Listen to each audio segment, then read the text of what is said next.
자, 안녕하십니까. 다중취미생활 가이드의 대성입니다. 오늘은 나이프 하나 리뷰해 드리도록 하겠습니다. 그럼 바로 출발! 빵에 빵에. 일단 거버사에서 나온 얼티메이트 나이프 또는 베어그릴스 나이프라고 알려져 있는 생존 나이프, 1974년생 우리 베어그릴스 형님 자연대 인간할 때 거버사와 콜라보해서 만들어낸 나이프라고 합니다. 실제로 사용하는 영상도 나와요. 자연대 인간에 보면 물개 잡아서 그 오테 입을 때 그때 사용했던 나이프고요. 간간히 나옵니다. 베어그릴스 거버 나이프, 파이어 스타터, 나일론 슈즈, 그리고 다이아몬드 샤프너, 포켓 가이드, 서바이벌 포켓 가이드가 들어있고요. 아무튼 랜드 투 에어 넘어가고 그 다음에 2분의 1 설레이션 살레이티드 하이카본 스테인레스 드롭 포인트 브레이드. 글쎄요, 난 넘어갑시다. 스테인레스 스틸 포머 베이스 오브 핸들, 뭐 해머링 가능하다는 얘기고, 이머전시 위슬 루버 그립.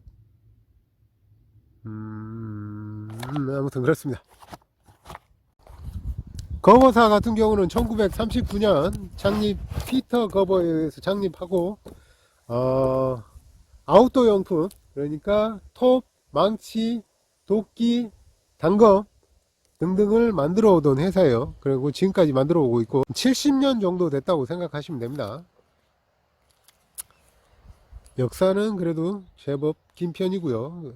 일단 내용물은 나이프 하나, 그리고 서바이벌 가이드, 로프 매듭법, 그리고 트랩 만드는 방법, 방향 알아내는 방법, 물 만드는 방법, 그리고 쉘터 짓는 법, 불 피우는 법, 그리고 신호 보내는 법, 구조 신호 보내는 법이죠. 이런 게 나와 있어요. 네, 요즘에는 동영상으로 많이 나와 있기 때문에 이런 거 굳이 안 가지고 다니셔도 될 것 같아요. 유튜브 이용하셔서 제 채널 들어가시면 많은 트랩 만드는 법 같은 것도 나와 있거든요. 쉘터 만드는 법. 아무튼 그런 거 이용해 보시면 좋을 것 같고요. 예전이니까 이게 1900입니다. 2011년도 제품이니까 그때 당시에는 그렇게까지 이렇게 생존 기술이라든가 아니면 부시크래프트라든가 이런 게 대중화되지 않았던 시기이기 때문에 저런 설명서가 들어있지 않나 라는 생각이 들고요. 나이프 외관 한번 살펴보도록 하겠습니다. 일단 나일론 슈즈, 가방이나 허리에 장착할 수 있게 이렇게 스트랩이 들어가 있고, 가로 세로, 가로 2개, 세로 하나, 그리고 플라스틱 재질로 이루어진 케이스, ABS라고 하는데 그냥 강화 플라스틱이라고 생각하시면 될 것 같고요. 뭐 그렇게 내구도가 좋지는 않습니다. 사용하다 보면 좀 닳아지고 찢기는 부분도 있고, 시간이 지나면 플라스틱 제품 같은 경우는 색이 좀 바래는 경우가 있어요. 하얗게 색이 좀 바랬죠. 나이프 이쪽에 찍찍이 띄워주고, 꺼내서 케이스 먼저 봅시다. 케이스는 아래쪽에 파이어스틱이 들어있어서 불 피울 때 이 스트라이커 부분, 여기 보시면 불 피우라고 이렇게 스트라이커가 각이 서 있죠. 각이 서 있는 부분을 당겨 주시면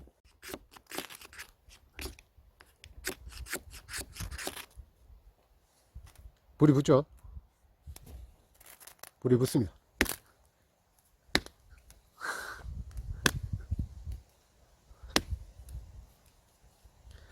아무튼 이런 식으로 불을 붙일 수가 있습니다. 그러니까 생존 상황에서 불을 피울 수 있는 건 중요한 부분인데, 요게 오래 사용하다 보면 약간 뒷부분이 마모돼서 요게 좀 잘 빠질 것 같긴 해요. 지금은 잘 빠지진 않는데 자주 사용하면 빠지겠죠. 그리고 길이가 좀 짧다는 거, 길이가 좀 더 길고 두꺼웠으면 좀 더 좋지 않았을까 라는 생각이 들고요. 안쪽에 보시면 샤프너, 그러니까 다이아몬드 스토리라고 하는데 그냥 그 야스리 같은 느낌, 철로 된 스토리 들어있고요. 이렇게 나이프를 갈아서 사용할 수 있겠죠. 칼의 무게는 한 240g 정도, 이게 그 시즈까지 합치면 400g 이상 나갑니다. 이렇게 무게가 가벼운 편은 아니다. 그리고 칼의 두께는 5mm 정도, 칼날 길이는 한 12cm, 손잡이까지 길이가 총 한 24cm 정도 되니까 뭐 그렇게 나쁘지 않다. 날도 그렇게 짧은 편은 아니고 두께감도 있고 그렇게 나쁘지 않다. 칼날은 이렇게 보시면 드랍 포인트로 되어 있죠. 드랍 포인트 이렇게 쭉 가다가 밑에서 한번 꺾이는, 떨어져 있는 형식의 드랍 포인트로 되어 있어요. 이렇게 드랍 포인트로 되어 있으면 나무 껍질을 벗긴다거나 아니면 동물을 잡았을 때 가죽을 찔러서 벗기는 용도로 사용하시면 잘 사용할 수 있는데, 뭐 주로 그냥 일반 캠핑에서는 사용할 일이 없겠죠. 하지만 서바이벌 라이프니까 그 정도 기능이 있는 것 같고요. 요 앞쪽에 구멍 두 개는 나무를 연결해서 스피어 형태로, 그러니까 작살이나 창으로 물고기를 잡는다거나 아니면 작은 소동물, 뭐 토끼나 쥐 이런 거 찔러서 잡을 수 있도록 만들어진 스피어 홀이 두 개 들어가 있고요. ABS 구조의 고무 그립, 이게 딱 잡았을 때 약간의 그 나이프 느낌보다는 약간 공구의 느낌이 살짝 납니다. 근데 그립감은 그렇게 나쁘지 않아요. 인체 공학적으로 앞쪽에 핑거 가드도 들어가 있고 뒤쪽도 살짝 튀어나와 있어서 잡았을 때 그렇게 나쁘지 않은 느낌. 그리고 히든텐 구조라 손에 가해지는 충격이 좀 적고, 그리고 특전사분들은 배전반이나 뭐 작전 지역에 침투해서 적진에 침투했을 때 배전반에 칼을 찔러 놓고 전선을 잘라야 될 경우 감전의 위험을 줄여주는 히든텐 구조인데, 요즘 그 캠핑 나이프 같은 경우는 히든텐 구조로 거의 안 나오거든요.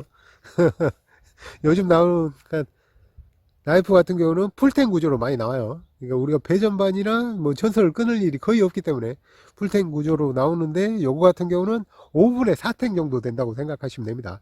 칼날이 여기까지밖에 안 들어가 있어요. 그러니까 여기가 좀 비어 있고 그 다음에 해머가 들어가 있기 때문에 이 뒤쪽 부분이 부러졌다는 분도 계시고, 뭐 날은 420 CH인데 카본, 420 HC인데 하이 카본. 근데 중국에서 초기 물량으로 뽑아냈을 때 분량도 굉장히 많고 420이나 420 제2의 재질을 사용해서, 강재를 사용해서 아무튼 강도가 좀 낮다, 마모가 빨리 된다라는 얘기가 있습니다. 실제로 칼날이 부러졌다, 중국산하고 미국 본사에서 만든 나이프의 차이가 좀 많이 난다 라는 얘기가 좀 있어요. 그러니까 근데 베어그릴스 나이프 같은 경우, 그 커버 얼티메이트 같은 경우는 주로 이제 중국에서 만들거든요. 그래서 테스트를 직접 한번 해봤습니다. 이게 혹시나 부러지지는 않을까. 실제로 사람이 올라가도 될 정도로 버텨주니까 뭐 강도는 그렇게 나쁘지 않다. 마모도는 사용해봤는데 그렇게 또 날이 쉽게 망가지지는 않더라고요. 그러니까 일반적인 420 같은 경우는, 420의 강제 같은 경우는 요 아래쪽, 이게 요즘 나오는 제품 같은 경우는 M390이나 4116 강제를 사용한다거나 아니면 430C 요런 거 많이 사용하거든요. 이게 아무튼 420 같은 경우는 조금 아래쪽 저렴한 나이프에서 만나보실 수 있는 강제라고 생각하시면 되는데, 요즘에 나오는 것도 다르더라고요. 인터넷 사이트 뒤져보니까 7CR 17MOV를 사용하고 있어서 아무튼 마모도나 강제를 좀 좋은 걸 사용하고 있는 것도 같아요. 그러니까 요거는 옛날 나이프라 그렇게 좋은 강제를 사용하진 않았을 텐데도 불구하고 나름 두께가 있어서 그런지 그렇게 쉽게 부러진다거나 쉽게 마모된다거나 하지는 않았습니다. 칼날의 종류는 크게 두 가지로 나눌 수 있는데, 파인 엣지와 하프 서레이션 엣지, 그러니까 요거는 민날 파인 엣지, 하프 서레이션 엣지는 중간에 이렇게 톱날이 들어간 경우가 있는데, 저 같은 경우는 이제 주로 캠핑할 때 주로 사용하기 때문에 요거 그 서레이션 엣지는 잘 안 사요. 잘 안 삽니다. 이게 서레이션 엣지 같은 경우는 톱날이 들어가 있어서 굵은 줄기를 자르거나 아니면 굵은 로프를 자를 때 훨씬 잘 잘리거든요. 그리고 그 스쿠버 다이빙 하시는 분들은 물속에 들어갔을 때 저항력을 높여줘서 이렇게 로프를 자를 수가 있는데, 굳이 우리가 그 굵은 로프나 줄기를 자를 일이 별로 없기 때문에, 또 잘 달아지진 않는데 그 칼 갈 때 굉장히 힘들거든요. 이게 볼록볼록 나와 있어서. 그래서 민날로 선택했고요. 그래도 이게 구형이긴 해도 생존 상황에 꽤 쓸만하거든요. 근데 재질이 그렇게 좋진 않습니다. 420HC도 그렇고, 420이면 더 안 좋고, 420J도 그닥 그렇게 쓸모 있진 않습니다. 요즘에 나오는 나이프 같은 경우는 M390이나 430C 또 4116도 사용하거든요. 근데 420HC면 뭐 그렇게 나쁘진 않은데 그냥 평범하다, 일반 저가형 나이프에 나올 수 있는 재질이다 라고 이제 생각하시면 되는데, 가격이 그렇게 착하진 않아요. 사실상 이제 그 당시에 나왔을 때도 한 16만원 정도, 10에서 한 16만원 정도 했고, 해외에서 구매하셨던 분들은 60달러 정도에 구매하셨다고 해요. 그러니까 가격이 그렇게 착하진 않다. 근데 왜 이걸 샀느냐 라고 이제 물어보실 분들도 있으실 것 같은데, 이유는 딱 한 가지죠. 거부할 수 없는 이유. 이 구형 커버 얼티메이트를 구매한 거부할 수 없는 가장 큰 이유는 바로 요 박스 때문이죠. 박스 때문입니다.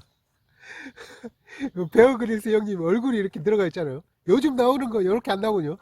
그 플라스틱 팩에 들어있어서 이렇게 앞뒤로 모양 없이 그렇게 나오는데, 요거 같은 경우는 구형이라 이렇게 박스에 베어 그릴스 형님 얼굴이 딱 박혀 있어요.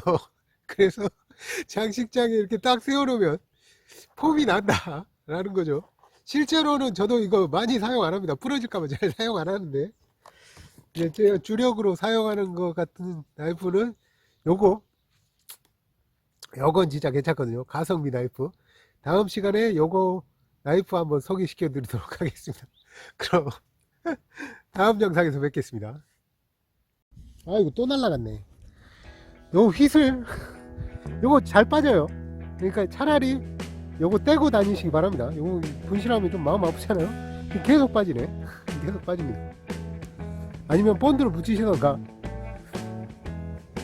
요거는 보통 이제 레냐도라고 하는데, 그냥 그 줄 끼우는 구멍이라고 생각하시면 돼요. 줄 끼우는 구멍에 이렇게 초핑이나 칼을 내리칠 때 보통 끝부분 잡고 하지 않습니까? 끝부분 잡고 할 때 손목에 걸어주는데, 그냥 사용했을 때는 괜찮은데 장갑 끼면 줄이 좀 짧습니다.